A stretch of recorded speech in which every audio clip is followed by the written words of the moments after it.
we know it. Response measures. Continuation of negotiations with the U.S.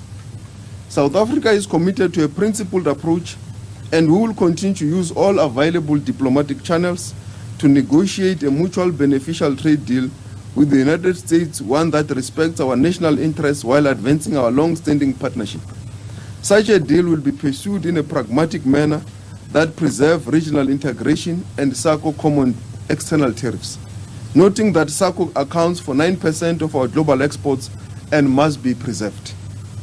The South African government is working with industry to consider aspects of the framework deal that can be modified in a manner that promotes predictability in trade.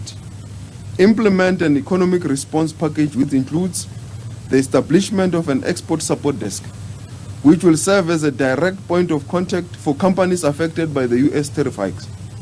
The aim of this support measure is to support the diversification of export market for increased resilience and facilitate the entry into alternative markets for affected exporters.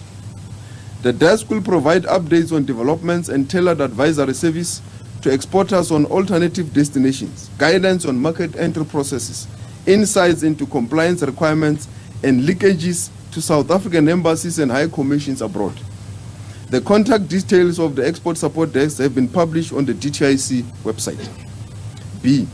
Measures to assist companies to absorb the tariffs and facilitate long-term resilience and growth strategies to protect jobs and productive capacity in South Africa.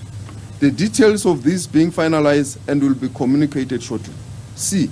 Localization fund support stands ready to contribute to the national efforts to support South African companies impacted by the imposition of 30% import tariffs by the United States.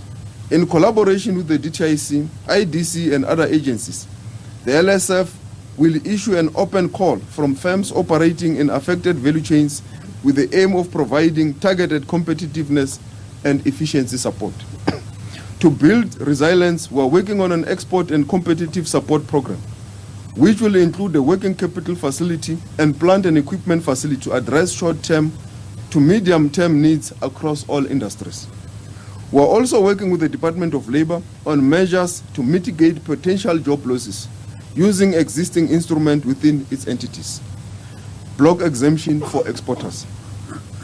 The diversification of markets that will be required following the introduction of additional tariffs on South African goods may require exporters to coordinate their activities in relation to developing joint infrastructure for exports, sharing of market information, and coordination of activities to achieve economies of scale and efficiencies that enable them to be competitive. These activities may contravene the provisions of the Competition Act. The Minister of Trade and Industry has followed consultations with the Competition Commission, introduced a block exemption of exporters to enable collaboration and coordination by competitors. The block exemption details the scope of application. A draft block exemption will be published by the end of the week so that processes can be concluded expeditiously. Diversification of markets. We have been strengthening the trade investment partnerships with various trade partners. These efforts are bearing fruits, targeting markets across Africa, as well as in Asia, Europe, Middle East, and Americas. Our announcement on the Clean Trade Investment Partnership with the European Union in March has unlocked a 90 billion investment package that has been initially committed. This Clean Trade Investment Partnership also aims to unlock new markets access opportunities for South Africa, including the export of sustainable aviation fuel by Sasol and the exports of hybrids and electric vehicles. While facing global trade challenges, South Africa is proactively building a more resilient agricultural sector. We've made significant progress in opening up vast new markets like in China and in Thailand, securing vital protocols for products like citrus and others. With China alone being a 200 billion market, we are confidently expanding our reach and creating new opportunities for our agricultural products. Our government has not been idle.